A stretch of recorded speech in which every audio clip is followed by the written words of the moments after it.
Disney News Review time, taking a look at some of our favorite stories from the last week. Are you looking forward to some news stories? I know that I am. Some of the biggest news stories of this week coming out of Walt Disney World. First, EPCOT has announced the Guardians of the Galaxy Cosmic Rewind attraction opening date. That's right. Comicbook.com writes that the very first Marvel-themed ride is arriving in Walt Disney World in less than 2 months. Guardians of the Galaxy Cosmic Rewind, based on the films from Marvel Studios, is finally opening its doors in EPCOT on May the 27th, taking guests on a journey through the galaxy with Rocket, Groot, Star-Lord, Drax, and Gamora. This week, as the debut of the ride inches closer, Disney has unveiled some information about its height requirements as well, saying on this past Wednesday that the height requirement for Guardians of the Galaxy Cosmic Rewind will be 42 inches. While plenty of kids will still be able to ride Cosmic Rewind, the height requirement is one of the tallest in Walt Disney World, confirming that it is more of a thrill ride, which I think we all knew it was going to be a thrill ride, didn't we? I think we all figured that one out. Shocking to me. Yeah, What? I had a feeling that It was a boat ride. Yeah, all right. I thought it was going to be a very placid boat ride. And, it was In just gonna be space. A nice breeze through space. That's all it was It'd going be to kind of fun, actually. Now I want a boat ride. Guardians of the Galaxy. Let's go. be. Through space! Yeah. I guess a that's Peter Pan type ride. I like that. That'd be nice. Yeah. Well, Katrina, tell me, what are your hopes for this new coaster coming to EPCOT? Obviously, it's going to add some capacity to things and change the shape of future world as we once knew it. What do you think? I'm hoping that because of this new ride, I mean, everybody wants to ride it, is going to kind of like reduce all the other wait times around EPCOT. Because like right now, you know, like the hit ones are Ratatouille and Frozen usually are like the big ones. So, and Soarin', I guess. But I'm hoping that with this new ride, it kind of like evens it out. Like I don't want them to add more people in, but I want them to kind of just disperse evenly. So it's nicer. It's a giant facility, this, Cosmic Rewind building. Not only is the former Universe of Energy building, which was dedicated to the entire attraction originally, the Universe of Energy, that entire building is now just the show building for the entry, apparently, of this ride. And then there's, of course, the gigantic building they built out back for the rest of the coaster. So perhaps this will gobble up a ton of people. I hope it eats. And like it's right kind of like when you enter the park, you have like 3 ways to go and everybody's going to go to the left to go to that ride. So hopefully just gobbles up everybody as soon as they get into the park. I want that too. And then I can just have fun at World Showcase by myself. Gobble, gobble. Yes. Yeah, eat them up. Hungry, hungry hippo style. Yeah, bring all those people in.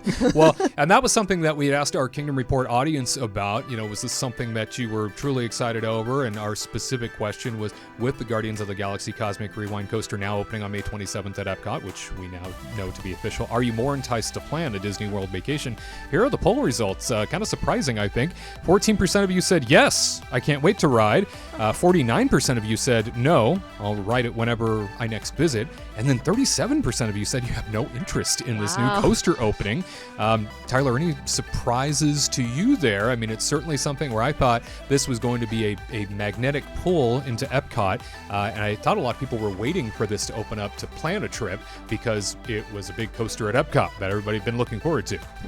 I guess it is a little surprising, but for me, I get maybe it's like the same thing with like Velocicoaster over at Universal Orlando, where people think it's going to be such a thrill ride that maybe it's not for them automatically. I'm even seeing somebody in the chat being like, saying they're worried about getting nauseous with the backward motion. And, I could definitely see that being a real concern. I think it's going to spin quite a bit as well. So, it may not be all to do with the property. It may also be to do with what type of ride it is. But I think it is surprising that I would expect that more people would be interested in it, even from a standpoint of like, what's it going to be like? Because a lot of the things we've seen so far in the kind of promotional things that you were talking about earlier actually look pretty cool. So I'm stoked to ride it. I have been one in the past that I'm not really a big fan of launch coasters, but I feel like I'm getting over that a little bit. Like as my age goes on, I'm getting better and better at riding these things. So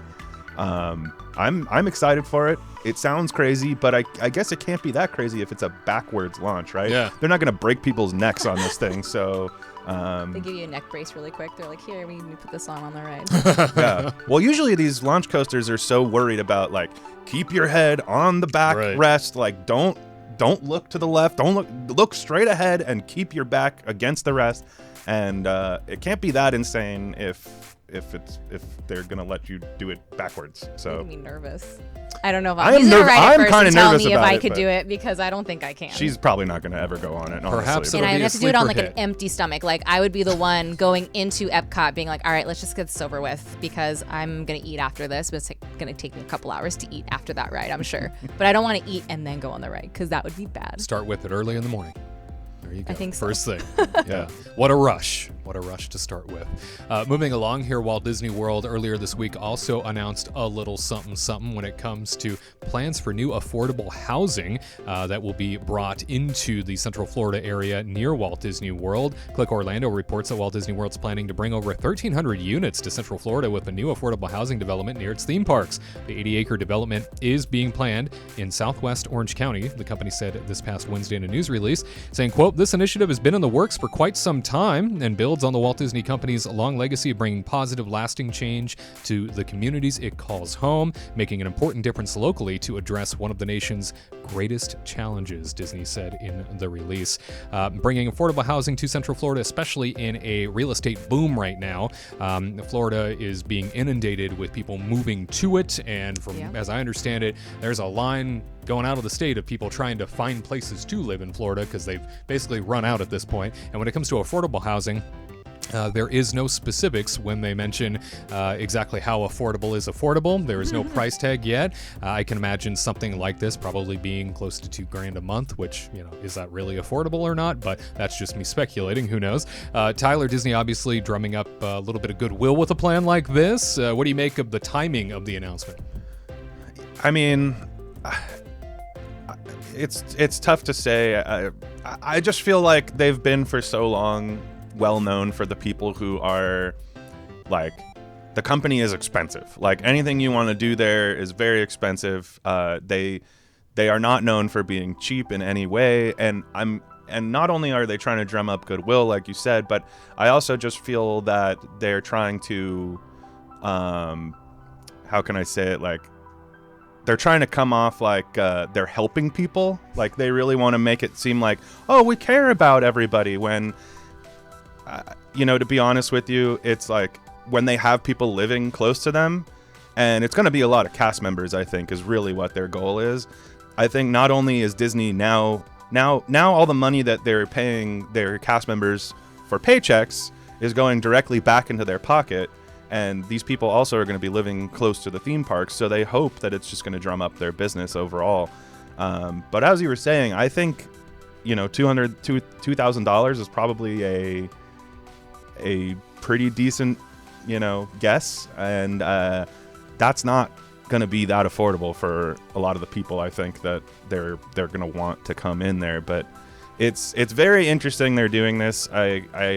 If the price is actually going to be right, I would hope that they would build more places like this, or not even just by Florida, but time will tell. I'm very curious to see how this goes. And it's been in the works for a very long time, they say. I'm sure it has nothing to do with all the current PR nightmare, and I think it's interesting that they're now investing more in Florida all of a sudden, in a time where there is just crisis left and right in that state for them. So, fascinating. Is this like a tax write-off for them for doing something like this, and that's why they're doing it, especially with the PR nightmare that they're going through right now? So they're just trying to make them do push that goodwill. But I don't know. I wouldn't be surprised if they have actually been planning housing for a long time, but then with everything they've been going through, they were like, okay, let's tone it down a bit, because Golden Oaks and everything, you got to be a millionaire to live there, like a millionaire, like it's not cheap at all. And I just think that they were if they could have their cake and eat it too, they probably would have built more houses for millionaires. But they got to come off as a company for the people. That's right. That's the what commoner. Yeah, exactly. $2,000 a month. Good luck to you. Yes. For a studio. Again, speculation. We have no idea what the real price will be, but market here, I'm pretty sure that's what we're going to see. That is if I'm tuning into it, I think that's what it might start out at, but we'll see. Moving along here, Yahoo News is reporting that Disney Plus may just offer, well, not may, but it will, be offering subscribers a discount. Walt Disney World is giving Disney Plus users up to 25% off its hotels over the summer. The first time the resort has offered the perk to subscribers, the company announced earlier this week. Disney Plus subscribers can book discounted rooms at Walt Disney World Resort hotels on most nights from July 8th through September 30th. Travelers can save on bookings at favorites like the Animal Kingdom Lodge, Contemporary Resort, Grand Floridian Resort and Spa, as well as save 20% off rooms across the collection, including the family suites over at Art of Animation. Disney Plus, this is a quote, is known for bringing hours of entertainment to your homes, and with our Disney Resorts collection, you can immerse yourself in some of your favorite Disney tales, a Disney spokesperson said in a statement. So knowing that there is this subscriber discount now, it seems to also come at a very interesting time where it sounds like people are purging Disney Plus by the tens of thousands potentially as frustration grows around the company and all of their continued PR nightmare. Disney Plus seems to be getting a brunt of cancellations, at least that is what we are continuing to hear reported. Katrina, your assessment of Disney Plus now pushing a Walt Disney World discount, and of course during the summer months where it's typically busy, right? Busy. Yeah. Busy. I mean, listen, I think it's great for people who already have it. Like we're ones that have it, as like we have Disney Plus. I think it's great. I mean, I was able to save a group of people like a couple $100 Nice. switching their reservation over for the summer. Yeah. Worked for them, you know. But also, honestly, it's a ploy, right? It's play what they're doing to get people to subscribe, and you have to keep Disney Plus until your trip. So pretty much, like if you check in and they verify again, and you don't have Disney Plus, they'll charge you current rate for your room. So you kind of have to keep Disney Plus until your trip. So if it's until September 30th, you're gonna have to keep it for all those months and pay for it.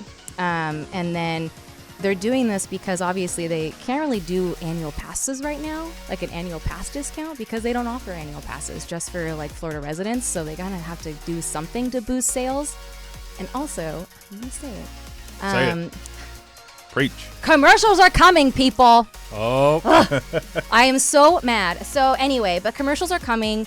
They just announced that Dancing with the Stars is going to be live on Disney Plus, not on ABC anymore, which means they got to get the cash. Yep. So commercials are coming in the next season, which is like September. Oh my God, guess what? It ends September 30th for your deal. So you kind of have to keep it until you travel.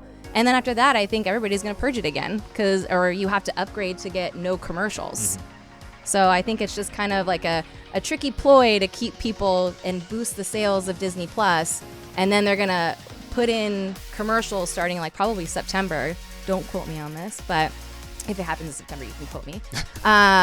But then you like have to keep it and like, So you foresee, I don't know. It just makes me really mad. You foresee the commercials coming in. With that announcement, you're absolutely right, of Dancing with the Stars moving on over to Disney Plus. Number one, I don't know what they're doing to poor ABC, because that is one of their last few shows that is a juggernaut. So as far as ratings go, moving all that on over to Disney Plus, whoa. And then, you lose out on tons of ad revenue by not having ads. So they're not going to do that. We all knew it was coming. We all talked about it here on the show like a long time ago. It was too good to be true to have like Disney Plus for, like $20 a month with no commercials. We're like, this is unheard of. Like, this is weird. And commercials were coming, but now how much is the price tag going to be? Like, are they going to raise the rates for Disney Plus soon? Like in the next coming months, and then you have to upgrade again to get no commercials? It'll probably be like a premium, right? Yeah. Because everyone, like Netflix raised their rates like a couple months ago, a lot of people stopped doing it and canceled it. Like you canceled your subscription to be on my Netflix subscription because they raised the rates too much. So, I mean, soon enough, like they're going to have people like, bumming off each other's Disney Plus accounts, and are they going to try to keep it based off of your area and be like, oh, you're out of that certain area code. You have to go back to your original like billing address or something to be able to like submit it again. Cause that's what my mom did, like a Hulu thing with like live TV, but she's in Oregon. I'm down here. And so within like 2 months, they're like, you're cut off. You cannot do live TV or anything like that. Gotcha. And I was like, oh, my mom's like, I'll switch it. So she switched it back to like normal. But anyway, But I feel like Disney's going to be like that type of thing. September, she says. September. Hold her to it. September 1st. Yeah. We'll see what happens. Let us know if you're going to take advantage of the discount if you happen to be a part of Disney Plus and you plan on using it for summer at Walt Disney World. Moving along to the West Coast, Disneyland Resort. Something new that Disneyland is introducing starting next week, as a matter of fact. A new nighttime show over at It's a Small World. The Press Telegram reports that based on the Oscar-winning Encanto animated film and set to the chart-topping We Don't Talk About Bruno song is coming to Disneyland, and it marks the latest attempt by Disney to ride the wave of the blockbuster hit that has already been dubbed a franchise. A visual montage set to We Don't Talk About Bruno will play on the facade of It's a Small World several times nightly for unlimited time, starting on Monday, April the 11th at the Anaheim theme park. The Small World facade will be transformed into a canvas with select moments from the film projected on to the exterior of the attraction as the full original song plays. Tiles across It's a Small World facade will flip, turn, and rearrange with the help of projection imagery and lighting effects. The brief show culminates with a celebratory chorus and a nod to Bruno's mysterious prophecy about Mirabelle. And Tyler, Disneyland has experimented with various types of projection shows over the years at Small World. What would you want their next show after Encanto to revolve around? What sort of IP do you think might be fun to blast up on It's a Small World? Oh man, I don't know about IP, but I was thinking about it, and I think that I know they already do this. They've already done this before, but I kind of want there to be like an updated Halloween show. Oh, I think it'd be really cool, and I know they would never do this, but I think it would be really cool. This is kind of going off the question a little bit, but I want them to do a Halloween overlay for Small World, where they you get to visit, how everybody celebrates Halloween around the world. I think that'd be really awesome. That would be neat. And they do the Christmas show on the facade to kind of get you ready for the Christmas feeling when you're riding the ride. And I just think it would be really cool if they also did that with Halloween. I know they already have some Halloween projections they do sometimes, but I want there to be an updated Halloween show with some little overlay business going on inside. I think that'd be a lot of fun. Strange to me that this sort of projection show just came out of nowhere. I mean, they just decided to go ahead and do it. It's a nice little perk offering back there. Because it's a very popular song, they kind of have to do it. I think nobody at Disney ever realized that We Don't Talk About Bruno would be a hit. They didn't talk about Bruno enough. And now they're like, we gotta figure out something to put this in the parks. We gotta kill it just like we killed Let It Go. Yeah. Yep. Yeah. So. Bye Frozen show. It's going to be an Encanto show over at DCA. There's going to be an Encanto kind of type nightlife that they're going to have like they had Frozen, and they're going to beat it to death. And it's just such a beautiful movie, and they need to keep it that way and preserve how beautiful that movie is and not beat it to death like they did Let It Go. I feel like you both are on the right track here when you talk about how this does feel like a knee-jerk response like they had with Frozen so many years ago. They didn't know Frozen was going to be this massive smash success, and now respond, shove it in the park any which way you can, shoehorn this in, get it in there. Hopefully they don't beat it to death, you're right, like they did with Frozen. So. It makes me nervous. Yeah, They should have done Surface Pressure. That's like a way better song, honestly. I cry every time I listen to it. Well, it's so real. It's so true. The charts disagree with you. That's why. The charts are wrong. That's the people. The people have spoken. They want affordable housing, and they want We Don't Talk About Bruno. How dare you? Okay, this is the next poll. We Don't Talk About Bruno or Surface Pressure. We're gonna put that up at the YouTube community page at the Kingdom Report, so you need to check that out. Per Katrina. Do it. All right. Yeah. Elsewhere, Disneyland Daps Magic is reporting that the Disneyland Resort All-American College Band is returning for the 2022 summer season. This comes after the band has been on hiatus for 2 years due to the impact of the pandemic. The announcement was made on Yamaha Music USA and the Disneyland Resort All-American College Band this past week in a post on social media where they said the following: "We are thrilled to announce the return of the Disneyland All-American College Band presented by Yamaha. The band will once again welcome some of the top student musicians from across the country, joining an already exciting summer of entertainment at the Disneyland Resort. This year's band has already been cast, and we can't wait for them to arrive. See you this summer." end quote. Katrina, describe the All-American College Band, if you will, to people, and what do you think of this seasonal entertainment offering at Disneyland? I think it's great. It's like a high energy marching band, that's what it is. And I think it's just seeing all those beautiful, youthful faces just being happy and being able to get picked to come out and do this every day for the summer. And they just, it's great. Like, they do cool dance moves, and they always get like the crowd involved, and that's what we love about it. Tyler and I always have to go see it. Like, that's his favorite thing to do. When the college band is announced, he's like, we gotta go see it. And it's just always fun to see like the little kids' bright faces, just seeing like the marching band come out, and they're just like chanting and like high energy, and everybody. I've never seen so many people love to just watch a marching band. Usually they have like the Disneyland band, and people stand and watch it and stuff, but this is like dedicated people who love watching the college band come out. I completely agree. I feel like it's one of those few shows that it draws such a crowd. There's a lot of atmosphere entertainment between Disneyland and California Adventure, and the standard atmosphere entertainment, does it draw a crowd? Yes, but is it minimal? Whereas the All-American College Band has like groupies of guests. Oh yeah, they 100%. follow them from set to set. They are just hounded by annual pass holders, especially. They adore these kids. They love this band, and I have to admit too, the All-American College Band being as high energy as they have been, I'm so glad that they ended up inspiring the Disneyland Band to kick it up a notch, because many years ago there was kind of a recasting of the Disneyland Band out of nowhere, mainly because the All-American College Band outshined them every time they'd show up during the summer. It became... I almost got disappointed when I'd see the Disneyland Band show up over the All-American College Band at, say, the flag retreat ceremony. Because All-American College Band I knew would bring it, whereas Disneyland Band I'd be like, oh, okay, yeah, here we go. But they kicked it up a notch, and now the Disneyland Band is showing similar notes of the All-American College Band, so now it's a little bit more of a level playing field. That's what it's all about, right? Because I remember like years ago, like I would watch it, and it wasn't just seeing the normal band, it was just kind of like, subdued. Right. It was like a marching band, It wasn't like anything great, but this was just like awesome, to see it. I want to say it's like, what is the movie, like Drumline or whatever? What is a... Yeah, Drumline. That is a movie, Cannon? yes. Yeah.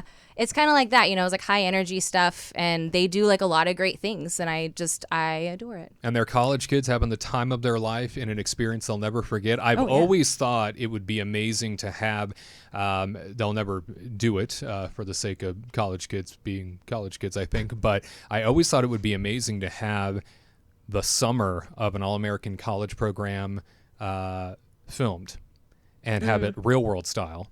And put on something like a Disney Plus. Some MTV thing. Them in their dorms, learning and training together. All right, Disney Plus, here you go. Could you imagine what that would be like? But yeah, a little risque, I bet. From when I was working at Disneyland, I feel like it would be a lot of them sitting on their phone backstage. Yeah, right. Anyway, everybody just tuned into their own device, and nobody really talking to each other. Show. Yeah, entirely possible. Like high ratings.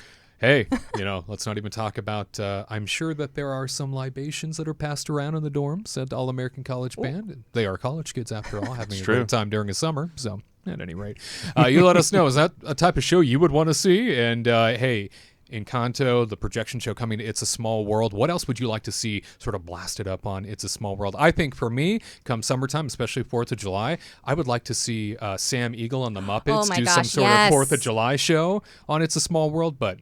that's just me. We want to hear from you and your perspective. Go ahead and leave it in the comments for us. To all who come to this happy place, welcome.